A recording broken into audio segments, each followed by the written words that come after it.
안녕하세요. 더불어민주당 검찰독재정치탄압대책위원회 김지호 부위원장입니다. 총선 목전 폭주하는 검찰의 수사기소농단, 권한 악용의 책임을 묻는 제도가 시급합니다. 검찰은 3월 7일 대통령 기록관을 압수수색하며 이른바 울산시장 선거계획 혐의 수사를 본격화하였습니다. 서울고검이 재기수사 명령을 내린 지 2달여 만인데 조국 전 장관이 언론에서 집중적인 주목을 받는 지금 시점에 검찰이 수사를 본격화하는 모습은 국민들로 하여금 검찰 수사의 진정성을 의심하게 만들기 충분합니다. 울산시장 선거 사건 압수수색의 주체인 서울중앙지검과 공공수사 제2부 직제를 살펴보면 지검장 송경호 검사부터 제3차장 검사 김태은 부장검사, 정원도 부부장검사, 박건영 등으로 이루어져 있습니다. 특히 송경호 지검장은 김건희 여사가 연루된 도이치모터스 주가 조작 사건 처리에 대한 이견으로 경질 압박을 받고 있다는 풍문이 무성합니다. 이런 상황에서 선거 목전이 터무니없는 수사하고 있는 모습입니다. 보수 언론에서조차 지적했듯 그간 검찰 억울한 피해자가 생기지 않도록 최선을 다하기보다는 기소해도 무죄가 나도 아니면 말고식의 수사와 기소 형태를 반복해 왔습니다. 송평인 논설위원은 이것에 대해 수사농단이라 칭하며 수사농단에 대한 수사를 꼭 해야 한다고 목소리를 높입니다. 검찰의 자의적인 수사와 기소는 윤석열 정부가 들어서고 나서는 정치적 목적으로 사용되기 시작합니다. 야당과 정적을 공격하고 김건희 여사 등 대통령 일가를 보호하는데 헌법이 부여한 검찰의 권한을 악용하는 것입니다. 가히 수사기소농단이라 부를 만합니다. 비록 최근에 울산시장 선거 관련 수사뿐 아닙니다. 지난 정부가 통계를 조작했다며 전 정부 청와대 인사들을 총선을 3개월 앞둔 시점부터 줄소환하며 국민의 눈과 귀를 어지럽혔습니다.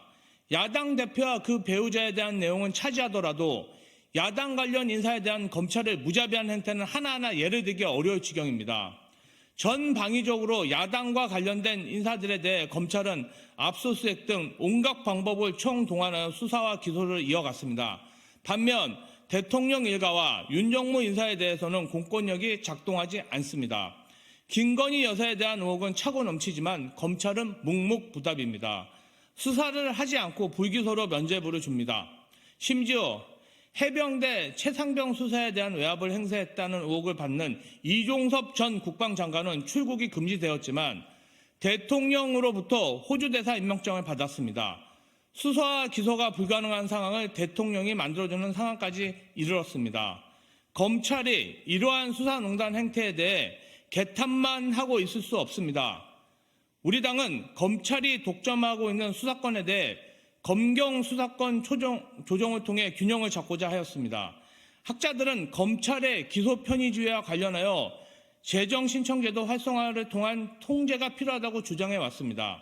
하지만 검경 수사권 조정은 현 정부의 시행령 통치로 유명무실하되었고 재정신청 제도만으로는 강대하진 윤석열 검찰에 대한 충분한 견제가 되지 못합니다. 검찰의 수사기소농단은 방치해둔다면 향후 국정농단 및 사법농단의 사례를 넘어서는 폐해와 혼란을 사회에 가져올 것입니다. 국가적인 낭비이고 비극입니다. 우리 위원회는 이를 막기 위한 검찰의 수소기소농단을 방지할 수 있는 제도를 끊임없이 고민하고 총선 승리 후 국민의 여망을 모아 입법화, 제도화하는 데 총력을 기울일 것입니다. 또한 권한을 악용한 검사들에 대해서는 반드시 책임을 물을 것입니다. 2024년 3월 9일 더불어민주당 검찰독재정치탄압대책위원회 김지호 부위원장. 안녕하세요. 민주당 김지호 부대변입니다.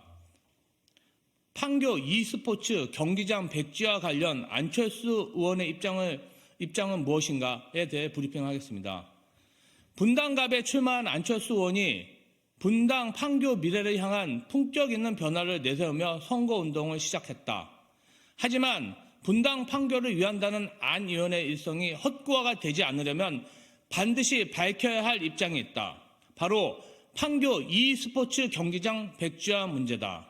2019년 성남시는 경기도 공모에 당선돼 도비 100억 원을 포함해 500억 규모로 판교 삼평동에 e스포츠 전용 경기장 건립을 추진한 바 있다. 우수한 게임 산업의 기반을 갖추고 있음에도 불구하고 게임 관련 콘텐츠 문화시설이 부족했던 판교 테크노밸리의 경쟁력을 높이기 위해 경기도와 성남시가 야심차게 추진한 사업이었다.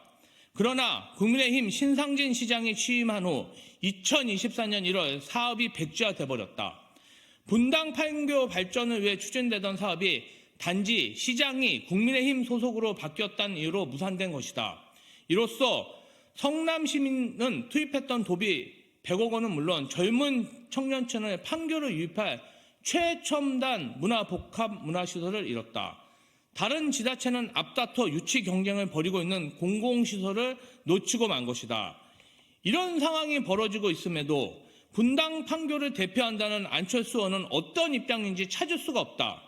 이준석 전 대표 제명 기자회견에는 지역구 시도의원을 동원하여 기자회견까지 하더니 지역구에 500억 넘는 공공시설이 백지화된 민생 이슈에는 침묵하고 있는 것이다. 안철수 의원에게 묻는다. IT 산업 종사자 경력을 앞세워 분당 판교에 출마한 안 의원은 자신의 지역구 최첨단 게임 문화 복합 시설이 무산됐음에도 그동안 무엇을 했는가? 권한이 있을 때조차 아무 일도 하지 않았으면서 다시 4년을 믿고 맡겨달라고 자신 있게 말할 수 있는가? 안철수 의원은 판교 e스포츠 경기장 백지화에 대한 입장을 신속히 밝히기 바란다. 2024년 3월 9일 더불어민주당 김지호 부대변인. 이상입니다.